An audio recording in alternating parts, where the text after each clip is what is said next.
এই পঞ্চায়েত নির্বাচনকে কেন্দ্র করে আমরা যেটা দেখলাম যে একই অবস্থা 2023 সালে যে তাদের কর্মকাণ্ড, তাদের যে চরিত্রটা ছিল, একই অবস্থা। আমি রানুপুরীর ঘটনা এখানে বলেছি, আরেকটু আমি বলতে চাই। সেদিন আমরা দেখলাম যে এখানে একটা বিল্ডিংয়ের উপর থেকে, যেটা অস্থায়ীভাবে কংগ্রেস এবং সিপিএমের যৌথ পার্টি অফিস সেটা বানানো হয়েছিল, সেই বিল্ডিংয়ের উপর থেকে অজস্র পরিমাণ ঢিল মানে পাথর ছোড়া হচ্ছে। অনেক পথযাত্রী সেখানে আক্রান্ত হয়েছেন, অনেক গাড়ি ঘোড়ার উপর সেই ঢিল ছোড়া হয়েছে। আজকে আমরা দেখছি অনেকেই এই পঞ্চায়েত নির্বাচন নিয়ে কখনো সোশ্যাল মিডিয়াতে আসছে, কখনো বা সাংবাদিক সম্মেলন করছে। সেই দিন তরুণবাবু কংগ্রেসের একজন কর্মী, মানে তার ভিডিও ফুটেজ আমাদের কাছে রয়েছে, এইভাবে ঢিল ছুটছে, পাথর মারছে সেই বিল্ডিংয়ের উপর থেকে। আজকে এটা HDFC ব্যাংক আছে আজকেরই কুমারঘাটে, সেই ব্যাংকের উপর থেকে সেদিনকার পার্টি অফিস তাদের, সেখান থেকে এইভাবে এমনতর কংগ্রেস কর্মীরা, সিপিএম কর্মীরা বৃষ্টির মতো পাথর ছুটছে, পথচারীর উপর পড়ছে। পাশেই কিছু ফল দোকান রয়েছে, সর্বশান্ত হয়ে গিয়েছে, একদম ধ্বংস করে দেওয়া হয়েছে এই ফল দোকানগুলোকে তারা লাঠি দিয়ে এবং ইট পাটকেল ছুঁড়ে। তারপর দেখলাম আমরা যে এইভাবে শত শত লাঠি নিয়ে তারা এই পার্টি অফিস থেকে বেরিয়ে আসলো এবং এলোপাতারি ভাঙচুর শুরু করে দিল কুমারঘাট শহরের বুকে। তাই আমি যেটা বলেছি যে নির্বাচন মানে তাদের কাছে একটা আতঙ্ক তৈরি করে দেওয়া, নির্বাচনটাকে প্রহসনে পরিণত করা, এটাই ছিল কংগ্রেস এবং সিপিএমের একমাত্র উদ্দেশ্য। এই পঞ্চায়েত নির্বাচনে তারা বিভিন্নভাবে উত্তেজিত করার জন্য তারা চেষ্টা চালিয়ে যাচ্ছে, বিভিন্নভাবে তারা মিথ্যা অপপ্রচার চালিয়ে বিভিন্ন সময় বিভিন্ন শ্রেণীগোষ্ঠীর মানুষকে উত্তপ্ত করার চেষ্টা করছে।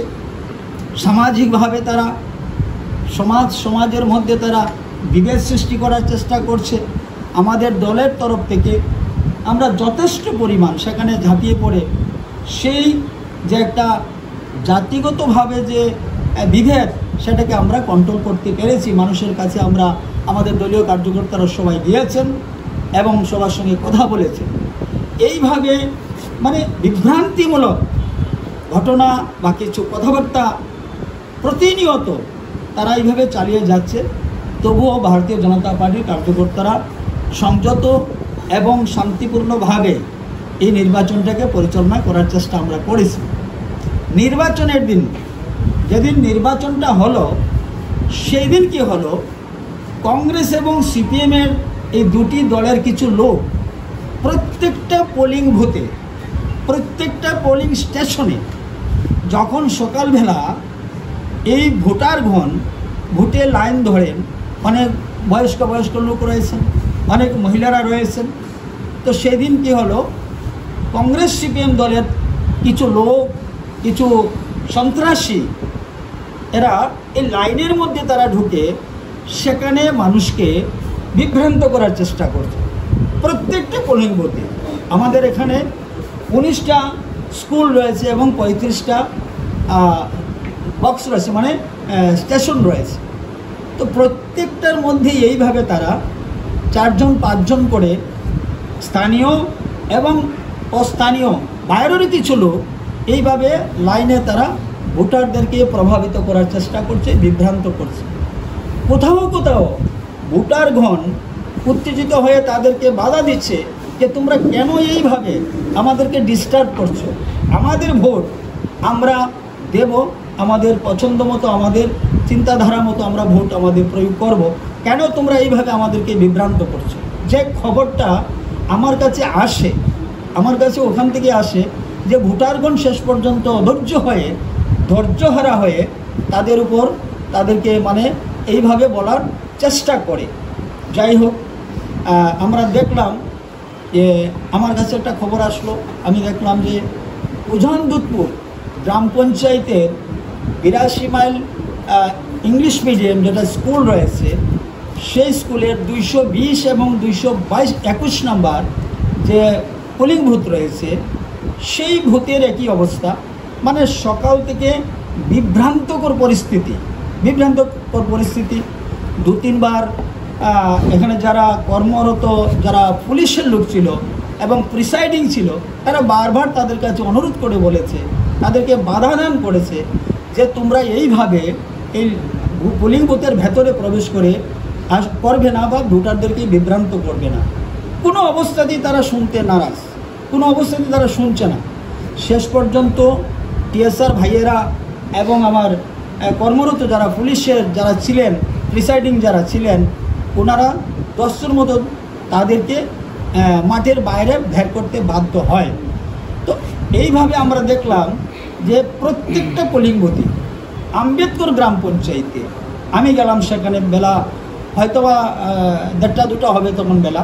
আমি একবার ভাবলাম যে যাই দেখি, এখানে আমাদের টেবিল বসেছে, আমি সেখানে দেখব। তো আমি দেখলাম যে সেই আম্বেদকর গ্রাম পঞ্চায়েতের 9টি আসনের ভোট হচ্ছে একটি সেন্টার, একটা স্কুলেই হচ্ছে।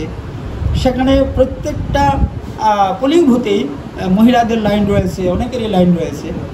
আমি দেখলাম কংগ্রেস দলের যিনি তরুণবাবু, ওনার বাড়িও আম্বেদকরে, এই লাইনের মধ্যে গিয়ে সেখানে গিয়ে ভোটারদেরকে বুঝাচ্ছে, ভোটারদেরকে বলছে, আরে নির্বাচন কমিশন যথেষ্ট সময় দিয়েছে প্রচার করার জন্যে, লোকজনদেরকে বোঝানোর জন্যে যথেষ্ট সময় দেওয়া হয়েছে। নির্ধারিত একটা সময় থাকে এই কাজের জন্যেই, মানে সরপ্রচারের আগ পর্যন্ত সেটা করা যায়, কিন্তু তাদের শেখানো, তাদের তৃপ্তি হয় না, সন্তুষ্ট হয় না, আত্মবিশ্বাস নেই, জনতার উপর ভরসা নেই।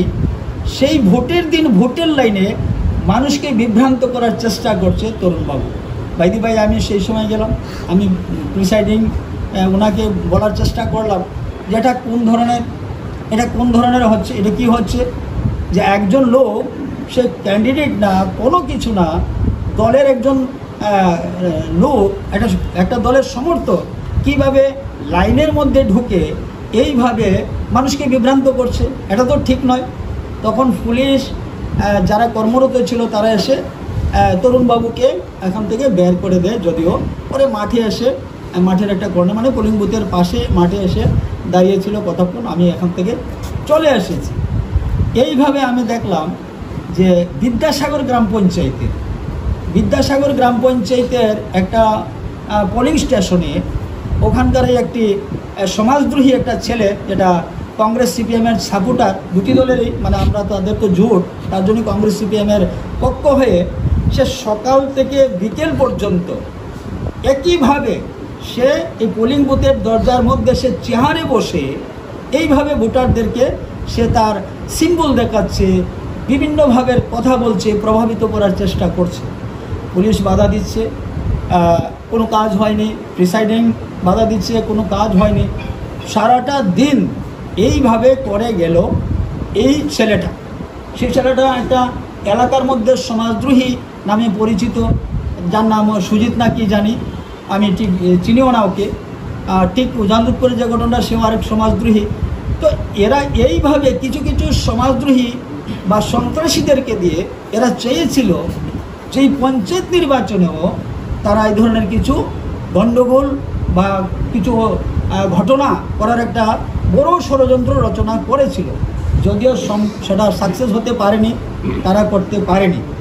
এইবার বিষয় হচ্ছে কি, সব থেকে মজার বিষয়, আমি দেখলাম গত দুদিনে কংগ্রেস এবং সিপিআইএমের পক্ষ থেকে কিছু সোশ্যাল মিডিয়াতে তারা লাইভে আসছে বা আবার সাংবাদিকদের ডেকে তারা কথা বলছে যে বিভিন্ন বিষয় নিয়ে, যে নির্বাচনে তারা সন্তুষ্ট না, এই না, বিভিন্ন ধরনের তারা কথা বলছে। আমি সেই প্রসঙ্গ আমি টানছি না, কারণ আমার প্রয়োজন আমি মনে করছি না সেগুলা, কিন্তু আমি শুধু স্মরণ করে দিলাম যে যারা আজকে এই ধরনের কথা বলছে, যারা আজকে সংবাদ মাধ্যমকে ডেকে তারা এইভাবে মিথ্যে কিছু কথা বলার চেষ্টা করছে, তাদের অতীতটা একবার তারা স্মরণ করে দেখো।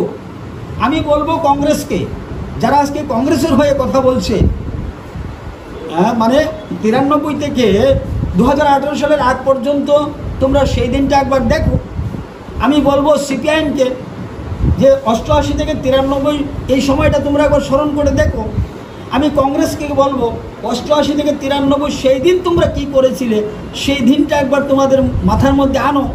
আমি বলবো সিপিআইএমকে 93 থেকে 18-এর আগ পর্যন্ত, মানে 2018-এর আগ পর্যন্ত তোমরা এ রাজ্যের রাজনীতি, এ রাজ্যের নির্বাচন, এ রাজ্যের বিরোধীদের উপর যে আচরণ ছিল সেই দিনটা একবার তোমরা অতীতটাকে তোমরা একবার স্মরণ করে দেখো তোমরা কি করেছিলে এ রাজ্যের। আমি আগেই বলেছি যে রাজনীতির মধ্যে যে একটা শিষ্টাচার, এটা ভারতীয় জনতা পার্টি দেখাচ্ছে আজকে ত্রিপুরা রাজ্যের মধ্যে। রাজনীতিটাকে যে প্রহসনে বা নির্বাচনটাকে যে প্রহসনে করা হয়েছিল, আজকে সঠিক নির্বাচন হচ্ছে ত্রিপুরা রাজ্যে। প্রতিটা নির্বাচন গণতন্ত্র পুনরুদ্ধার আমরা করেছি, যে গণতন্ত্রকে ধ্বংস করে দেওয়া হয়েছিল কংগ্রেস সিপিএম মিলে। তো আমরা বলতে চাই যে এরা একটি দলের জন্ম হচ্ছে, আমি যদি সেটা বলি মনে হয় ভুল হবে না, এই রাজ্যের মানুষ, এই অঞ্চলের মানুষ সবাই আমার সঙ্গে সহমত হবেন।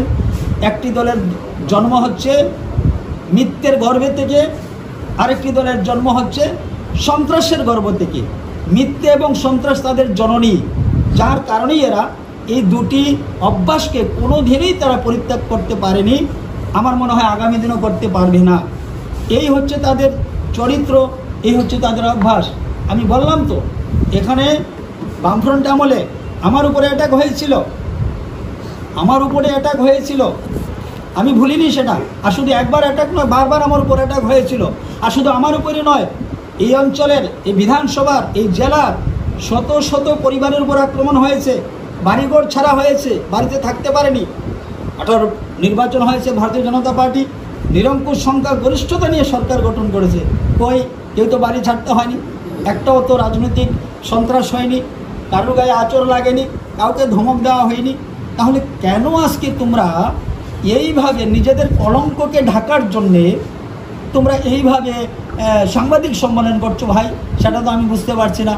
এই অভ্যাসটা পরিত্যাগ করা উচিত। জনগণ বিচার করছে, বারবার 2018 সালে বিচার করেছে। তার পরবর্তী সময় যতগুলো নির্বাচন হয়েছে, প্রত্যেকটা নির্বাচনে এ রাজ্যের জনগণ তোমাদেরকে যোগ্য জবাব দিয়েছে, আর এই পঞ্চায়েত নির্বাচনের যোগ্য জবাব দেবে। আমরা দেখেছি কিভাবে ভোট দখল করা হতো, কিভাবে দেখেছি মানুষকে ভোটে আটকে দেওয়া হতো, বলে তোমার ভোট হয়ে গিয়েছে, ভোটে যেতে হবে না। ওই এমন তরফ তো কিছু হয়নি। সরকার আমাদের চলছে, আর এই কংগ্রেস সিপিএমের সেই গুন্ডা বাহিনী আজকে বুথে গিয়ে তারা গুন্ডাগির্দি করছে। তারপরে তো ভারতীয় জনতা পার্টি মানে আইনকে নিজের হাতে নেই, আইনের ধারস্থ আমরা হচ্ছি।